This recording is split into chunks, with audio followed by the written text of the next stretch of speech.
Ladies and gentlemen, Park Chan-wook.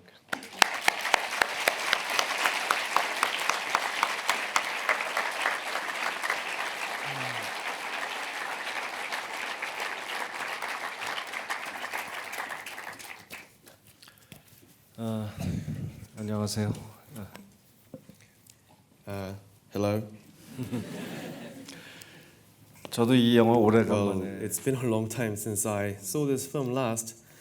Such a long time that even though that it's a film that I made, rather than the time that I saw it, just after I had finished working on it, I think I was able to see it with a more objective pair of eyes. And seeing it now like this, it somehow seems better than I remember.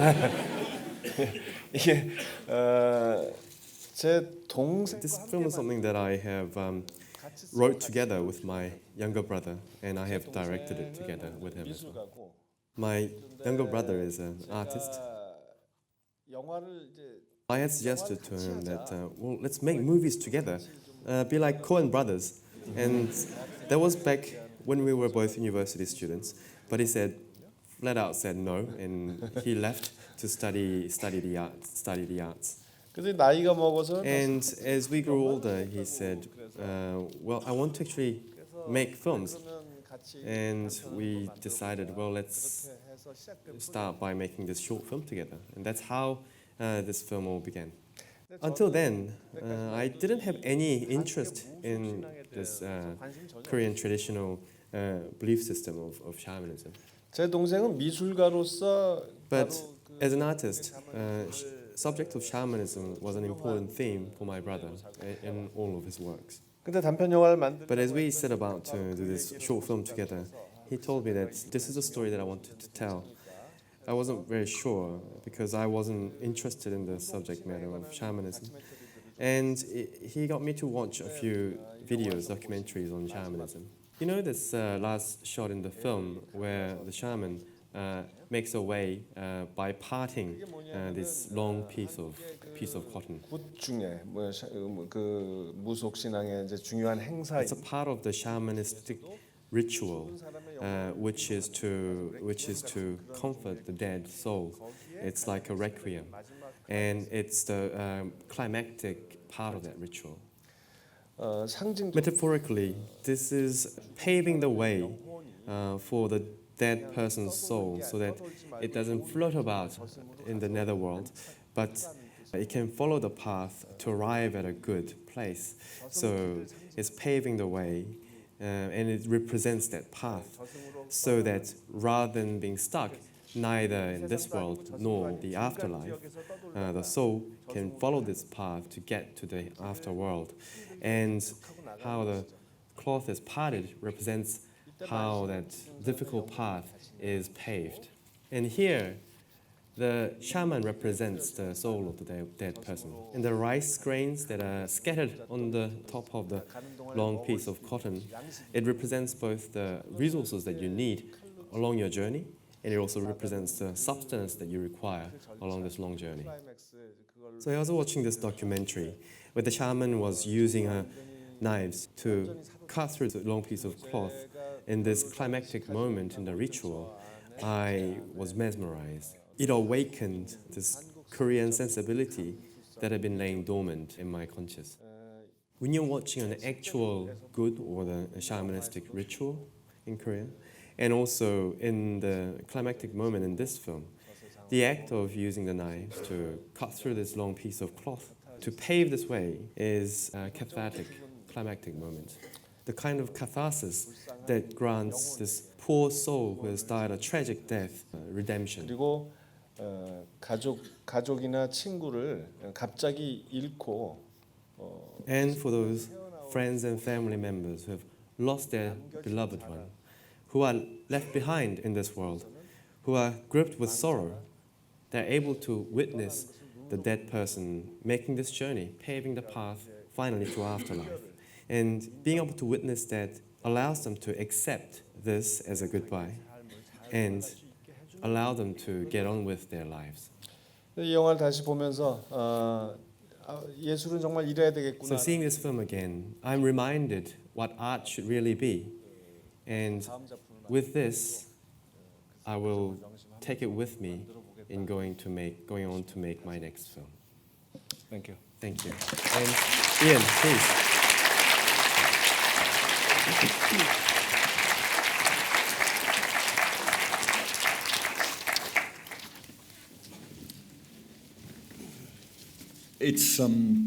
It's a remarkable film, and for those of you who don't know, it featured at the 2011 Berlin Film Festival, where it was awarded the Golden Bear for Best Short that year.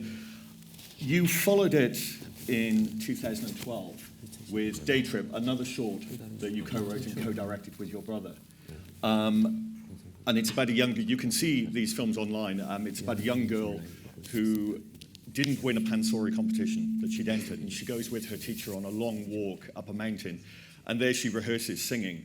And again, it's a film that has a very strong, profound spiritual element to it.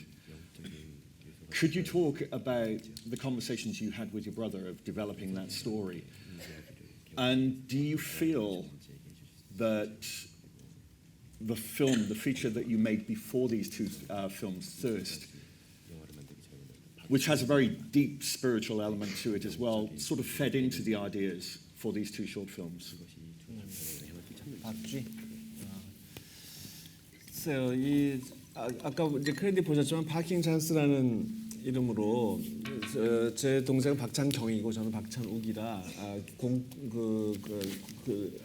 공통되는 글자가 박과 찬자라서 박찬을 넣어서 지은 이름이고 정말 게릴라처럼 기회만 있으면 차를 갖다 대자는 뜻으로 그런 가볍게 민첩하게 움직이자는 뜻으로 만든 그런 팀 이름이거든요. Well, you know, the origin of this team name, Parking Chance, it comes actually from our names. My name is Park Chan-wook, and my brother's name is Park Chan-kyung. And we share the two syllables, our family name, Park, and the first syllable of our names happen to be Chan. So we use those two syllables to come up with this name, Parking Chance. And as the name suggests, the idea behind this team is to be light-footed and very agile, and be all about guerrilla filmmaking, and be ready for anything, ready to try out anything new and interesting. 그래서 이 파킹 찬스라는 이름으로 만드는 영화들은 이건 그 말씀하신 것 말고도 뭐 다큐멘터리도 있고 뮤직비디오도 있고 뭐 여러 가지를 하고 있는데 그런 영화들은 좀 제가 저 혼자 이름으로 만드는 단편 장편과는 좀 성격이 다른 것 같아요. That's why under this banner, Parking Chance, when we make films, other than the two short films that you have mentioned, we have done together a documentary and a music video and other such works. And these films tend to be, well, they invariably are different from the short films and feature-length films that I make on my own. 제 동생은 말씀드렸다시피 한국 문화, 전통 문화에 관심이 많고 그래서 그런 소재들을 자꾸 이제 가져오게 되죠. 저도 그 동생과의 작업을 통해서 이게 좋은 기회라고 생각해요. 그래서 그동안 제가 잘 즐겨 다루지 않았던 그런 세계, 한국의 전통 문화에 대해서 공부할 수 있는 기회가 되고 그것을 영화적으로 표현할 수 있는 기회가 되니까 이제 즐겨 일을 하고 있습니다. And as I was saying before, my younger brother is very much interested in the traditional Korean culture, and very much likes to bring elements from that in our filmmaking. And I take it as a good opportunity for me who don't know much about the traditional culture to the extent my younger brother does. I take it as a good learning opportunity and an opportunity to be able to cinematically express these elements. 제 형제는 부모님이 다 천주교 신자인 집안에서 성장을 했고 그래서 한 고등학생 때까지는 성당에 열심히 다녔던 처지라서 그런 그 종교적인 성향이라는 것이 종교에 대한 관심이라는 것이 기본적으로 있었던 것 같아요. Because me and my brother, we have parents who are both Catholics, and we have been raised as Catholics. So until our high school years, we would go to Catholic church every Sunday. So I think we naturally had cultivated this interest in religion. 그런 영향이 결정적으로 발현된 작품이 제게는 이제 박쥐라는 작품이었고, 제 동생은 물론 저희 형제는 둘 다 고등학생 이후로는 천주교를 떠났지만, 예. Of course, both my younger brother and myself have left the Catholic Church, well, stopped being Catholics after high school. But being raised Catholic, that sort of childhood experience, I think, has had a decisive influence on my making thirst. 저는 완전히 무신론자고, 제 동생은 그런 무속 신앙에 굉장히 천착하면서 약간 좀 그런 영적인 존재에 대한 그런 믿음을 좀 갖게 된 것 같아요. While I'm a complete atheist, my brother, while he doesn't subscribe to Catholicism, he remains quite interested in the spiritual world. 무속 신앙의 그 현장, 그 굿이라든가 그런 현장에 다니면 정말 신비로운 경험들을 많이 할 수 있거든요. Because when you go to all these scenes of shamanistic rituals and you see these good Korean for these shamanistic rituals, you encounter a lot of mystical moments. 정말 이 과학적으로 설명 안 되는 그런 현상들을 무수히 듣거나 보기 때문에 그런데 조금 관심을 갖게 되는 거죠. Because you're facing an endless number of these scientifically inexplicable phenomenon that you end up believing in these beliefs. 그런데 비해서 저는 이 영화에서 보셨다시피 저는 저의 태도는 좀 더 이것은 상징적인 접근이죠. 그래서 이런 데 대한 약간의 믿음을 가진 예술가와 믿음이 없지만 그것을 상징으로 보는 예술가의 합작품이라고 보시면 됩니다. Compared with my brother, my attitude, as you might be able to tell from seeing this film, I approach it metaphorically. So you might consider this film as a collaboration between an artist who has the belief in shamanistic, belief in shamanism, and an artist who doesn't believe in shamanism but takes it as a metaphor. I've been lucky enough to speak with Director Park once before, and so I feel thoroughly prepared today of having this perfect poker face as I'm listening to him thinking he's just answered the 6th question I was about to ask, and now the 7th. But I want to carry on the talk about collaboration, widening the net further now to talk about your whole career. Because one of the things that's so remarkable about your work as a filmmaker is that it feels that it has such a singular vision, whilst at the same time, as a writer, you work with so many different people on each film. And could you talk a little bit about the collaboration process of how you develop your ideas?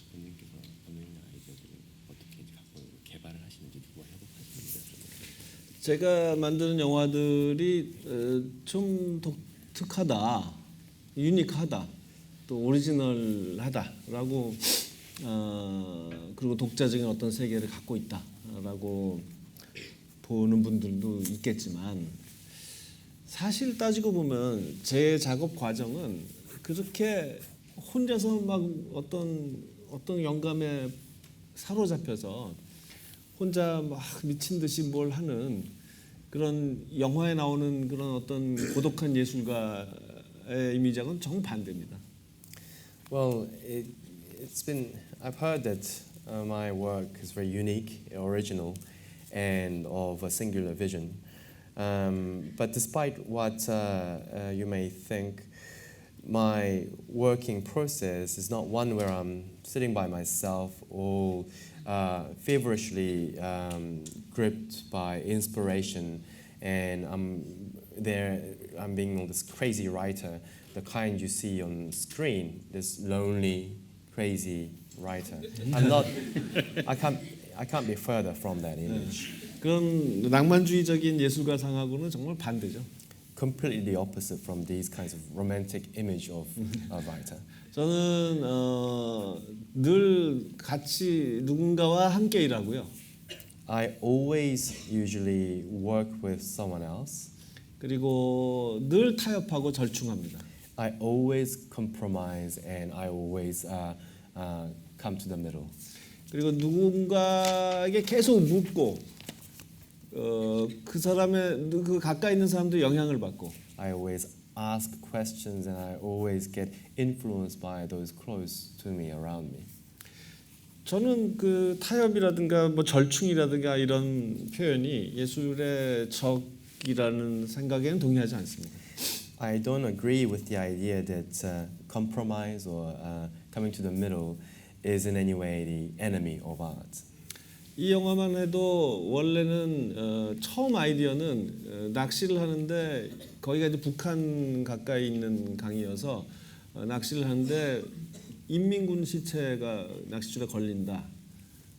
그리고 그 인민군 시체를 끌어올리다가 그 함께 낚싯줄에 얽혀가지고 춤을 추듯이 한 몸이 된다. 뭐 이런 데서 시작했거든요.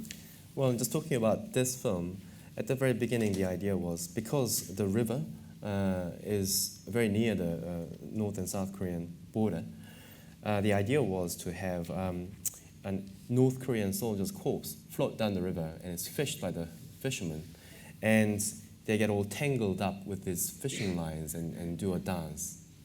그래서 이제 남과 북의 통일에 대한 어떤 비유였던 거죠. To serve a kind of a metaphor for this wish for the North and South Koreas to be united.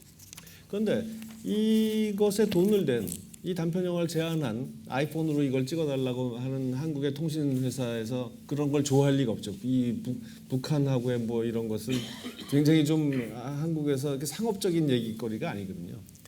But the ones, but the telecommunications company who had suggested that this film be shot in an iPhone, and those who, the company who have funded this short film, there's no way that they're going to like this idea. 그러면 This is still a subject matter that is quite sensitive when it comes to, commercial film in Korea. 물론 제가 한국에서의 어떤 영화 감독으로서의 무슨 위치를 생각하면 뭐 그냥 내 마음대로 할 거야. 너네는 돈이나 대고 꺼져라고 해도 되겠죠. 그러나 근데 뭐 저는 반드시 이래야 된다라는 건 세상에 없다고 생각해요. 그래 그러면 바꾸지 뭐.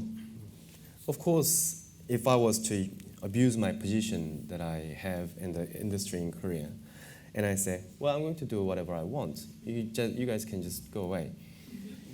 I may have been able to do that, but I don't think that anything must be the way they are. 예술의 세계는 너무나 넓은 가능성을 갖고 있기 때문에 뭐 다 바꾸면 거기서 새로운 길이 열리는 거예요. Because the world of art is so vast. And it promises so many different possibilities. It's just a matter of being able to find another thread of possibility. 그래서 그러면 이렇게 바꿀까 해서 지금 이 스토리가 나온 거거든요. So it was our efforts to try and come up with different ideas that we have ended up with what you see on screen. 더 좋은 영화가 됐다고 생각해요. I believe it ended up being a better film. 또 다른 그리고 이제 제가 늘 공동 작업하는 사람이 항상 있습니다.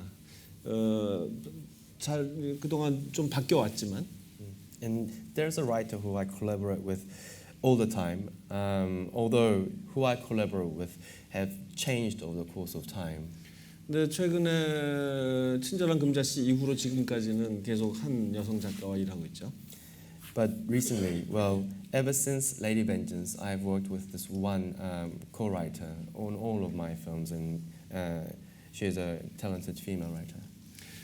제가 일하는 방식은 사실 천재적인 작가가 옆에 있으면 좋겠지만 그게 아니어도 그냥 상식을 가진 사람만 있어도 저는 좋다는 겁니다. The way I work, of course, I would love if there's a genius of a writer working side by side next to me, but All I ask for really is for there to be someone with a common sense. 그냥 물론 제가 일하는 여성 작가는 천재에 조금 가까운 사람이긴 하지만 그건 아주 행운이고요. Well, of course, the female writer that I work with, she's closer to a genius writer. But I'm just lucky 모든 사람이 그런 행운을 가질 수는 없잖아요. because not everyone can be so lucky to have someone like her working with them. 제가 하고 싶은 말은 혼자서 쓸 때 계속 자기만의 그런 세계 속에 빠져가지고 뭔가 그냥 그 아집과 외고집과 막 그 외골수의 세계에 빠져갖고 막 이상한 데로 흘러가는 그 자기의 그 뭐야 잡벅이라고 그러죠. 이렇게 막 스스로 막 고양돼가지고 이거야 막 하는 그런 식으로 가서는 안 된다는 거죠. But what I want to say is that when you're writing all by yourself and you are falling into the trap of being so obsessed with your own work and being so stubborn about what you are writing and you are following only that single path and you end up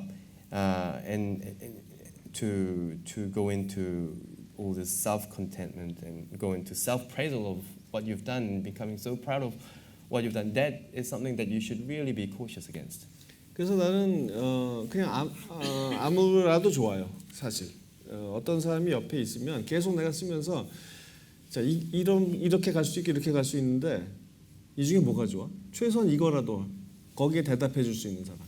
So for me, well, what I'm saying is that it doesn't matter who it is, as long as you have someone next to me that you can talk to and say that, well, I can go this way or that, which way is better, and at least for someone to give an answer to that question is enough. 그리고 내가 썼을 때 이건 이거 읽어보고 이건 좀 너무 이상한데요?라고 말해줄 수 있는 사람. And someone who can read what I've written and say that, well, this is a bit too weird, isn't it? 그러니까 아주 좋은 아이디어를 나한테 주는 사람이 아니어도 된다는 거예요. In other words, I don't require somebody who gives me good ideas. 그런데 이제 다행히 내가 만난 이 뛰어난 여자 작가와의 작업 방식을 이제 말씀드릴게요. But now I'm going to explain to you the way I collaborate with this female writer who I am very fortunate to have found. 우리는 한 방에 앉아서 마주 앉죠. 그리고 컴퓨터를 하나를 놓고 각자 모니터와 키보드를 한 번씩 가지고 마주 앉습니다. So what we do is we sit in the same room, facing each other, across from each other, and we use one computer. And to this one computer, we hook up two monitors, one for each of us, and two keyboards, one for each of us. 누군가 먼저 쓰죠. Someone will write first, 한 줄을 쓴 다음에 어때? say one line, and ask the other, how is it? 글쎄요. 그러면서 Well, the other will reply and press on the backspace. 그래? 그럼 너 네가 한번 해봐 그러면. And I would say, well, then why don't you try and write it? 그래서 좋은 것 같아. 그럼 계속 해봐. And she writes something, well, I like it, we'll keep writing. 그래서 뭐 10줄을 쓰죠. Let's say she wrote 10 lines now. 그럼 나는 이제 블록 설정해서 다 지워버리죠. And I drag and select all and delete it. 그런 때도 있지만 So there are times like that. But 잘 굴러갈 때는 if it works well, 한 줄을 쓰면 그 다음 줄을 이어서 씁니다. when I write 상대가. one line, she writes one, and vice versa.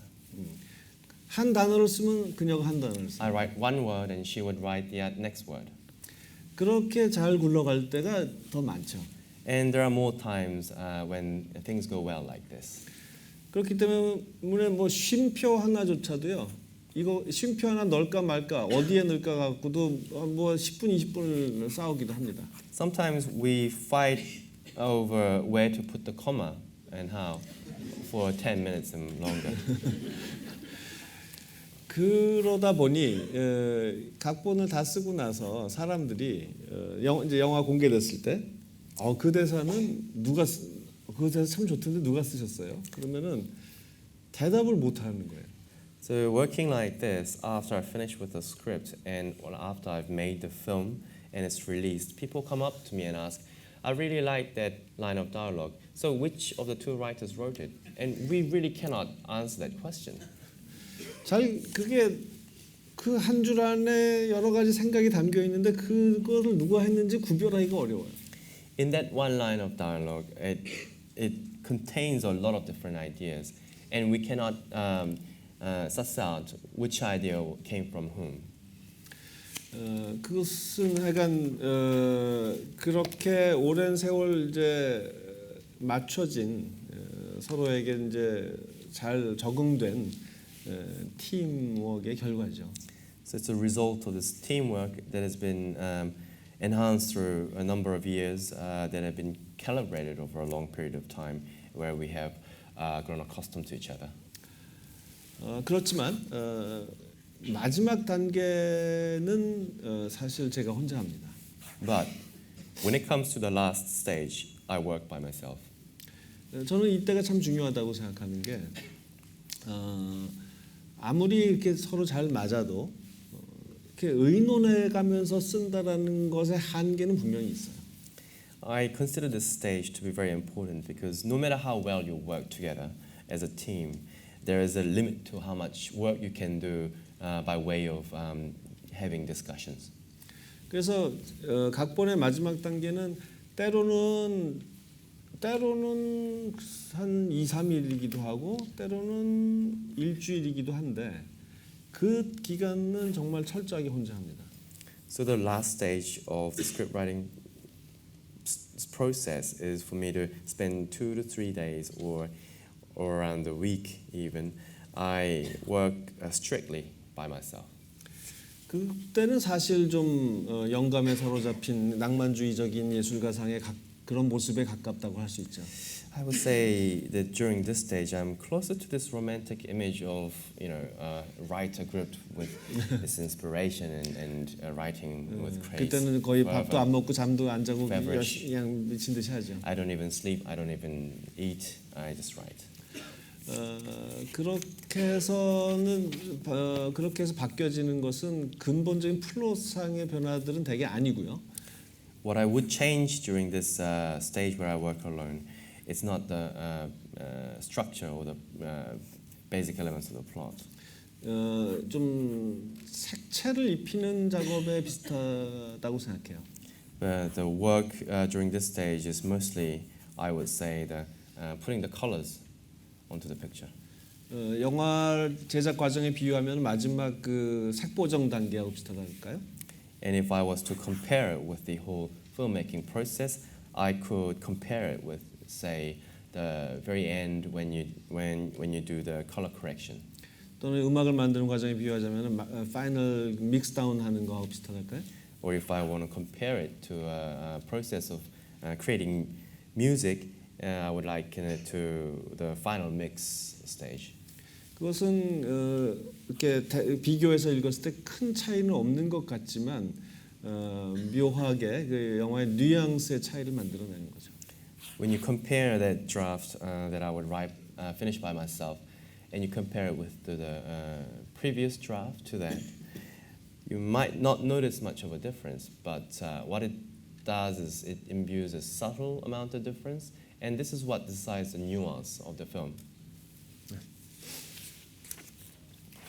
Therese Rakin, which you very, very liberally adapted as Thirst. The author Emile Zola was once quoted as saying that what he aimed to do with that novel was to study temperaments and not characters. And going all the way back to your 1999 Short Judgment, through your many films, through Stoker, it struck me that that's a phrase that could be applied to your work. You're not someone who's necessarily solely, or plot isn't necessarily the main thing that comes to the fore, but then neither is character. There's a specific tone between the characters and of the characters that filters through in all of your work. Would you agree with that? 돋보이는 것 같습니다. 이런 평에 대해서 동의하시죠? 글쎄요, 저는 글쎄요. 졸라가 그런 태도로 썼다는 것은 알지만 저는 그렇지 않아요. 저는 스토리가 언제나 중요합니다. Well, 내러티브가 중요합니다. Well, I know that Zola has applied that attitude to all of his work, but I don't think I'm necessarily subscribing to the same kind of attitude because for me, the plot, the narrative is always the most important. 그리고 저는 캐릭터도 아니고 그러니까 가장 우선되는 것은 What's most important for me is not even the character, but 그리고 무슨 뭐 스타일도 아니고 nor is it style. 저는 내러티브가 제일 먼저입니다. For me, first and foremost comes the narrative. 영화에서 그게 가장 중요하다는 얘기가 아니라 출발이 그렇다는 거죠. I'm not saying that in my movie that's the most important part, but I'm saying that's the one that comes first. 올드보이를 각색한 예를 한번 들어볼까요? Shall I use the example of adapting Old Boy? 그 작품 원작을 읽어보신 분 계세요? Anyone in the audience who 그 망가? has read the original Japanese manga? 예, 몇 분 있네요. There are a few. 근데 적어서 Not many enough though. 그 굉장히 훌륭한 작품이긴 한데요. It is a great manga, 네. sure. 근데 왜 이 악당이 그 원한을 품게 됐는지 그것이 완전히 달라요. But the reason why the villain has come to hold a grudge against the protagonist, the reason is completely different from the manga and the film. 그리고 주인공에게 복수하는 방법도 다른 거죠. And the way that he exacts the revenge on the protagonist is also different. 그 만화로서는 좋지만 영화로서는 적당하지 않았어요. 좀 싱거웠어요. And the original manga, these different reasons worked well for a manga, but to retain them for a film, I didn't feel it worked very well. They were too bland cinematically. 완전히 새롭게 창조해야만 하는 상황이었는데 So it was a situation where I had to come up with a completely new reasons. 그리고 원작과 뭔가 좀 다르고 원작을 뛰어넘는 뭔가가 있어야 이게 뭐 새로운 매체로서 가치가 있지 않겠는가. And the method of vengeance. So I was thinking that it needed to be different, and it needed to go beyond. It needed to jump over what I found in the original manga in order for it to have meaning in this different medium. 그래서 프로듀서가 아까 말씀드린 것처럼 저는 늘 대화로 일을 하는 사람이기 때문에 프로듀서와 앉아서 계속 얘기를 했죠. So remember, I am someone who always works through having conversation with different people. So in this instance too, I sat down and talked to my producer about it. 도대체 왜 이 악당은 이 주인공을 그렇게 긴 세월 동안 감금했을까? The question was just why this villain would incarcerate this protagonist for such a long time. 그 이유 그 원한이 도대체 뭘까? 왜 가뒀을까를 계속 그거에 관해서만 토론을 한 거예요. 근데 잘 풀리지 않았어요. And the whole conversation was about what was the grudge? Why did he want to go out and kidnap this person and incarcerate him for such a long time? But we just couldn't come up with an answer for this. 그러다가 잠깐 나는 화장실을 갔어요. I took a moment to go to the toilet to pee. 그리고 볼일을 봤는데 And while I was doing my business, 이런 생각이 드는 거예요. 그 흰 벽을 마주보면서 as I was facing this white wall, a thought came to me. 왜 가뒀는 근데 왜 풀어줬지? But so why did he incarcerate? But why did he let him go? 그냥 죽을 때까지 가둬두면 그게 더 고통을 주는 길일 텐데. Wouldn't it be better if the villain kept him locked up until the day he died? Isn't that more of a punishment and more of a revenge? 풀어준 것이 더 중요한 것은 아닐까? More of an agony. But then it occurred to me, maybe the releasing part is the more important part for this villain. 그 극 중에 주인공도 그렇고 관객도 그렇고 왜 가뒀는가만 자꾸 생각하는데 그게 궁금한데 그거는 아무것도 아니라 사실은 왜 풀어줬는가가 중요한 게 아닐까? So the protagonist in the story and the audience, they're all obsessed with the question, why is he locked up? Why am I locked up? But maybe the more important question is, why am I let go? Why is he released? 그 질문을 그렇게 바꾸면 뭔가 새로운 길이 열릴 것 같았어요. And I thought if I change the question around, a new path might present itself. 그러면 거기 따라서 나오는 질문은 뭐냐면은 그래 풀어줬다면 왜 15년이지? Now, the follow-up question to that would be, okay, so if he's released him, why after 15 years? 왜 10년이나 뭐 25년이 아니라 15년이지? Why not 10 years? Why not 25 years? Why specifically 15?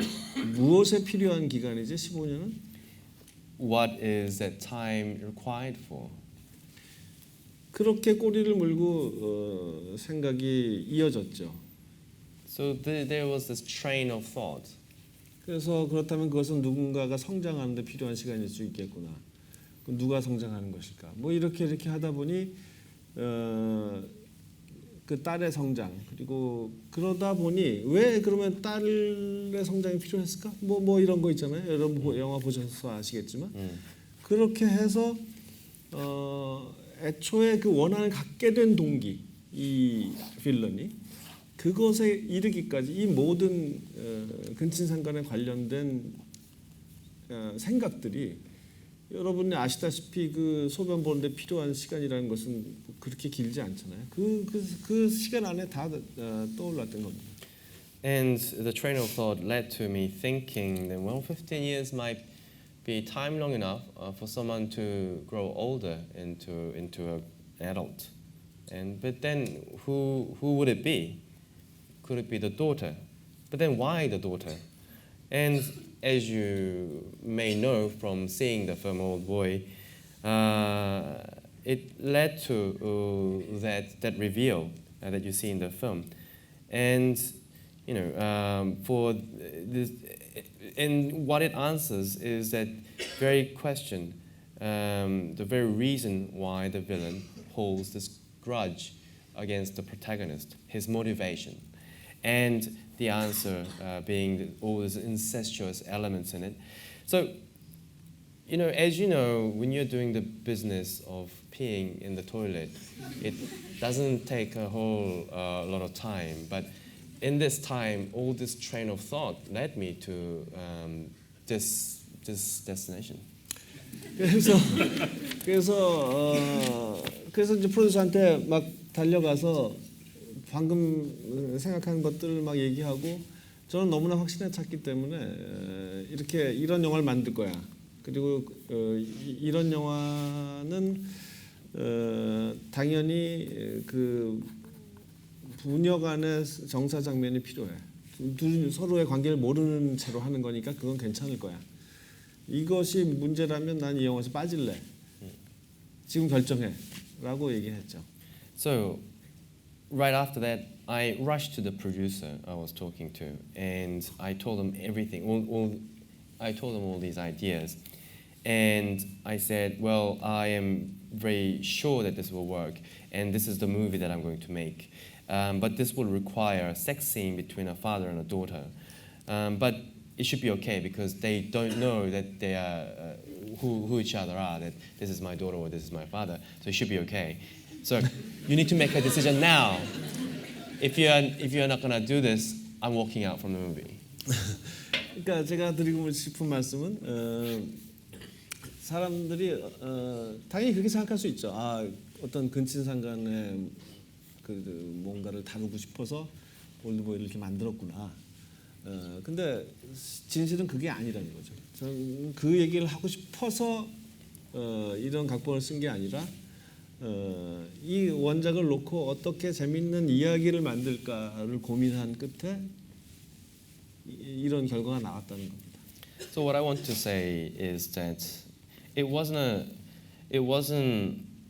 a case where I wanted to tell a story about incestual relationship that I made Old Boy like this. That's not the truth. And in actual fact, I wanted to adapt this original manga, but I wanted to make a really good story from that, and that led me to this idea. 근데 이제 중요한 것은 그 뒤에 이어지는 거죠. 뭐냐면은 그렇게 정해졌다면 그 다음부터 해야 될 일은 마치 내가 근친상간 이슈를 본격적으로 다뤄보기 위해서 그러고 싶어서 이 각본을 구상한 것처럼 써야 한다는 거죠. But what I'm going to say next is important, I think, in that once you have decided to tell a story with that sort of element in it, you have to do a proper job of it, as if I had always set out to tell a story, make a film about incestual relationship, and I have to really dig down and go at it. 그 발상이 어떤 과정을 통해서 어떤 순서로 이루어졌느냐는 하나도 중요한 게 아니에요. 영화를 보는 사람한테는. For the audience seeing the film, it's not at all important what order these ideas came in. 그러니까 그냥 그 완성된 작품만 볼 때에는 그것의 테마, 그런 것이 중요한 것이기 때문에 그것을 애초에 그것을 목표로 만들어진 각본처럼 그렇게 써야 한다는 거, 그게 중요한 거죠. And when the audience sees the completed film, and when they see the important themes and elements in it, subjects in it, it has to feel as if right from the get-go, the film was all about that. 그래서 그 영화에는 두 가지 그 영화에는 두 가지가 중요한데 하나는 그런 근친상간 문제고요. 또 하나는 바로 아까 내가 얘기한 맞는 대답을 원한다면 맞는 질문을 하라는 것입니다. And you should really aspire to that goal. And in this film, two things were important. One was that element of incest, and the second is the other thing that I was talking about before. In order to get the right answer, you have to ask the right question.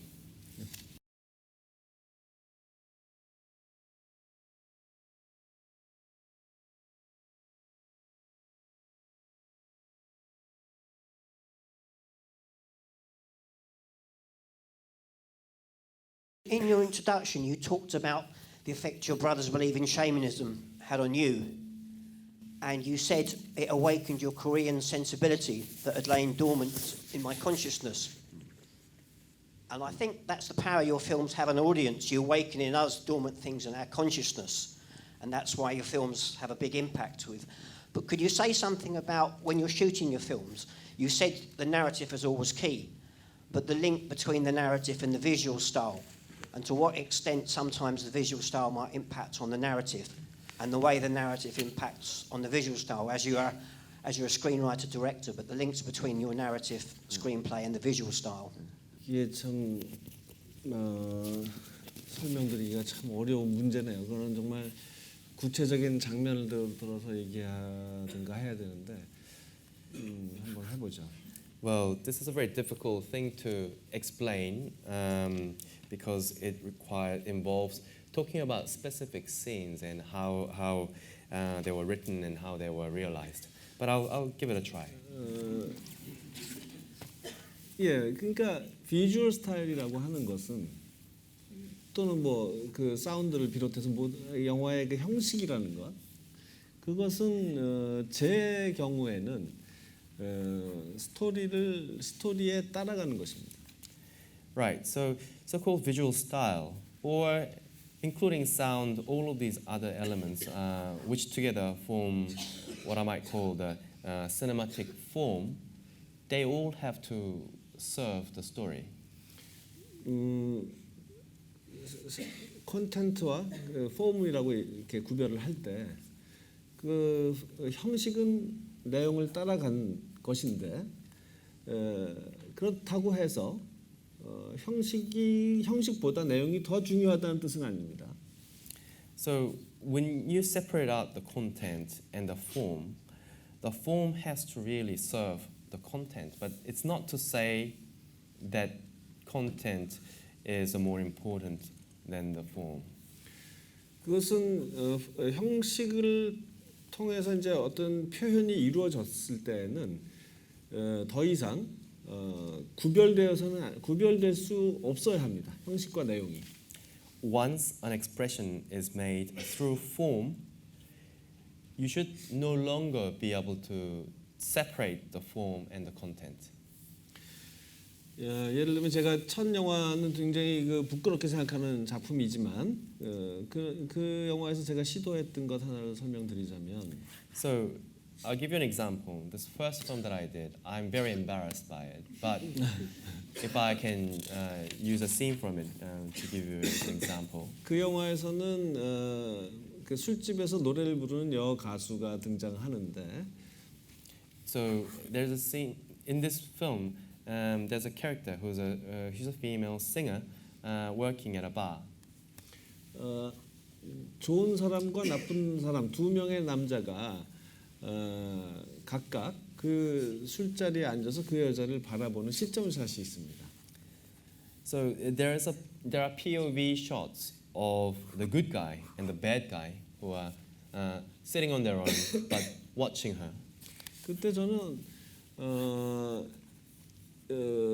한 사람의 시점샷은 줌으로 당겼고 한 사람의 시점샷은 트랙 인하는 방식으로 찍었어요. 그러니까 그 여자한테 사로잡히는 반하는 순간을 이제 심리를 묘사할 때. So when I wanted to express the moment when these two men felt drawn to this woman, to express that moment, what I did was, for one person, in his POV, I used zoom to zoom in on the female singer, and for the other man, I used tracks and I pushed in on the dolly into the woman. 제 생각에는 그 줌이라는 것은 상대방을 끌어잡아 당기는 거죠. 이 남자는 갱스터 두목이고 그 여자는 자기 것을 취하려고 하는 욕망을 탐욕을 가진 사람이에요. 그것에 걸맞는 형식은 줌이라고 봤어요. 그리고 또 다른 한쪽은 헌신의 마음, 자기가 다가가려는 마음이라고 것을 표현하기 위해서 카메라 자체가 접근하는 방식을 취한 거죠. So the way I thought was, when I would use zoom for one POV, it was for a character man who is a gangster. So this gangster, the way I think about zoom is that it grabs a subject and brings it to you. So this guy being a gangster, he wants to have her, make her his. So I thought that the zoom was the more appropriate way to get for him to be mesmerized by her in that moment. Whereas the other guy, he's the more devoted type, and he would go to her, he would run to her. That's why in that moment I thought using the dollies and having the camera move towards her would be the more appropriate form. 그것이 굉장히 아주 단순하고 내가 생각할 수 있는 가장 단순한 그 예입니다. That's as far as I can think right now is the simplest way to explain. 이런 미묘한 형식의 차이가 내용을 전달하는 것과 분리될 수 없다라는 것이 제 원칙이고요. 그것은 그 관객이 누가 알겠어라고 생각한다면 그렇다면 그건 제 생각과 다른 사람이죠. 저는 그런 작은 차이들이 관객의 마음을 움직인다고, 관객의 마음에 변화를 일으킨다고 생각하는 부류의 예술가니까. And these subtle differences in form, I believe, is the way that it's my principle that content and form cannot be separated, even if it ends up in creating this very subtle differences. And some people might ask the question, who will notice, who in the audience will notice your subtle differences? And if there are people who are asking that question, they are obviously not the kind of people who think like I do, because I think every little difference like that creates a difference in perception for the audience. I was very interested to hear you talking about the adaptation of Old Boy. And I saw The Handmaiden at the London Film Festival and thought that was fantastic.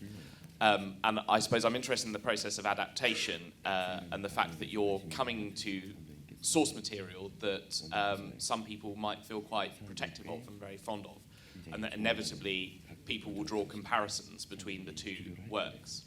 So I wondered whether, when you are going through that process of adaptation, which is very bold and creative in the way that you do it, you ever feel constrained or obliged to maintain a tone or a sensibility or an idea in the source material, or whether you feel that the best thing you can do for the source material is to make a film that works on its own terms.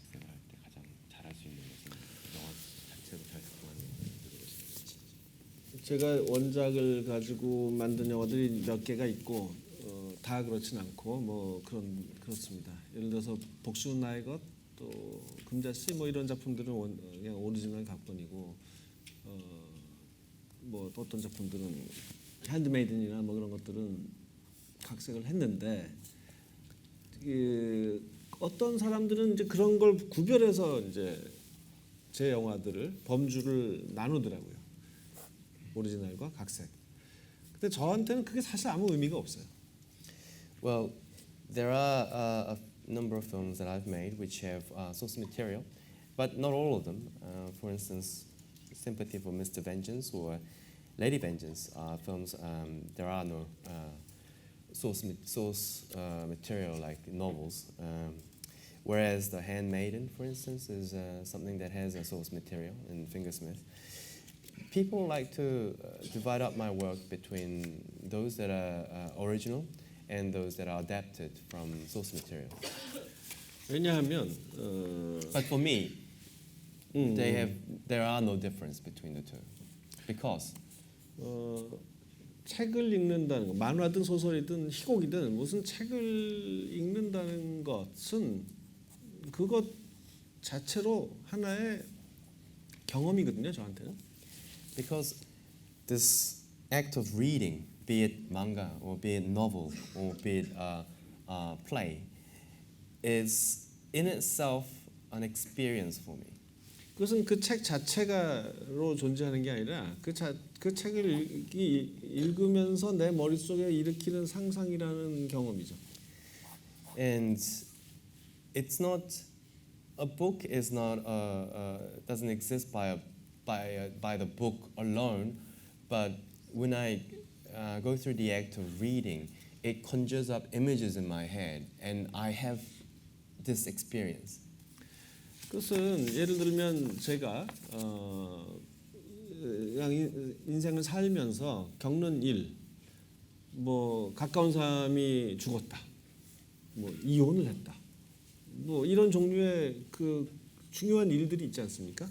그런 것에서 출발해서 어떤 스토리를 만들었다. 그것과 저는 다를 게 없다고 생각해요. For example, as you live through your life, you go through these different things, and you might have someone close to you pass away, or you might go through a divorce. There are important events in your life like this. Just for me, it's just like creating a story out of those experiences. 또는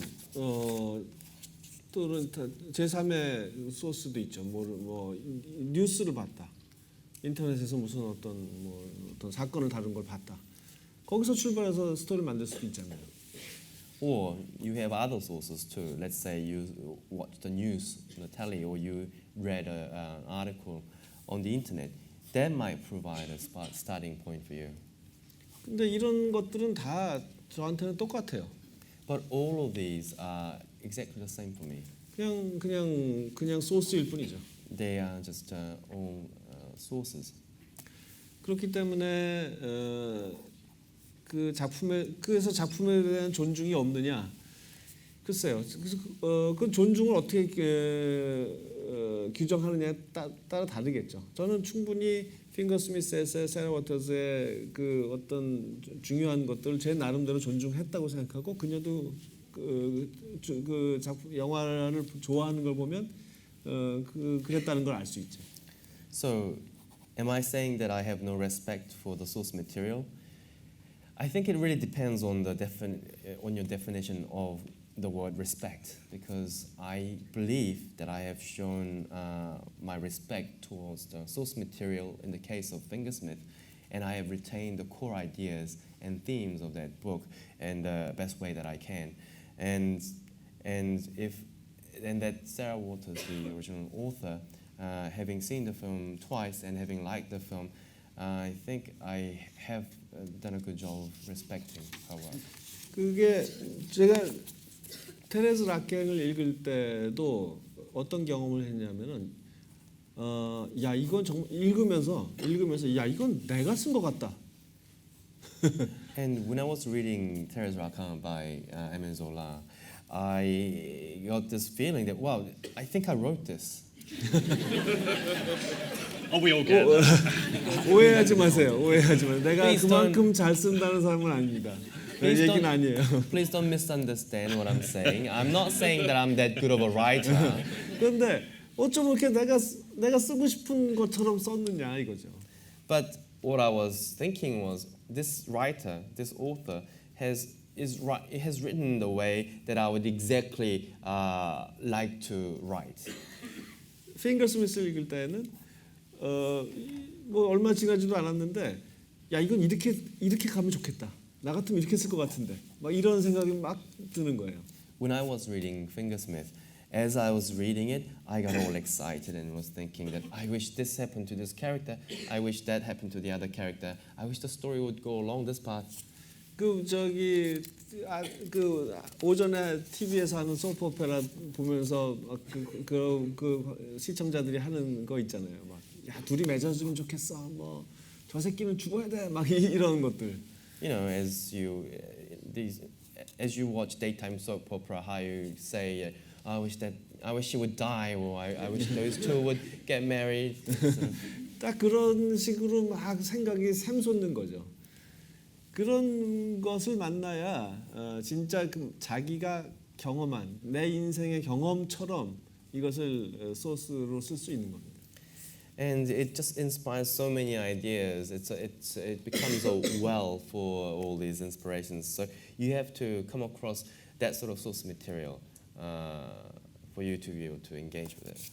그런데 이제 조심할 것, 이제 좀 단점이 하나 있어요. 그 원작을 갖고 작업을 할 때.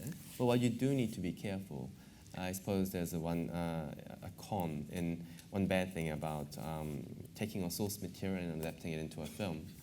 그것은 뭐냐면은 영화는 나 혼자 만드는 게 아니잖아요. 그러니까 You know what it is that you don't make films by yourself. So 이 원작이 있으면 프로듀서도 있고 투자자도 있죠.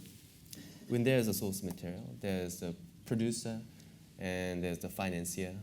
또는 배우에게 그 원작이 일찍 갈 수도 있죠, 스타에게. Or sometimes the source material might reach the star of the film first.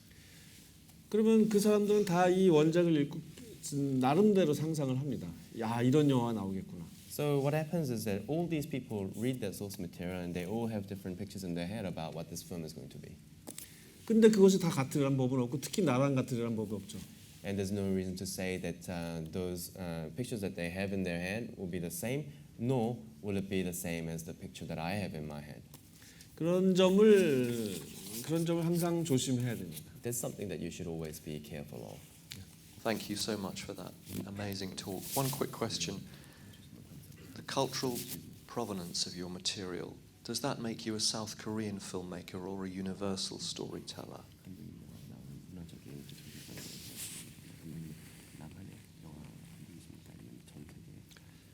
저는 물론 당연히 둘 다겠죠. 근데 Of course, I'm probably both, 근데 but 외국인 관객이 이해할 수 없는 부분이 포함된 그런 영화를 만들고 싶진 않아요. But I don't want to make films which would have elements in it which will be incomprehensible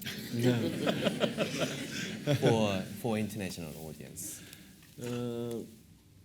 대개 이제 농담이 좀 그런 경우가 많죠. 문화 장벽을 넘기 어려운 게 대개는 그 유머들이죠. Usually you find such instances in jokes. They don't tend to travel well, and it's harder for jokes and humor to go over the cultural barriers. 예를 들어서 스코틀랜드 코미디나 프랑스 코미디는 잘 이해할 수 없을 때가 많거든요. 나도.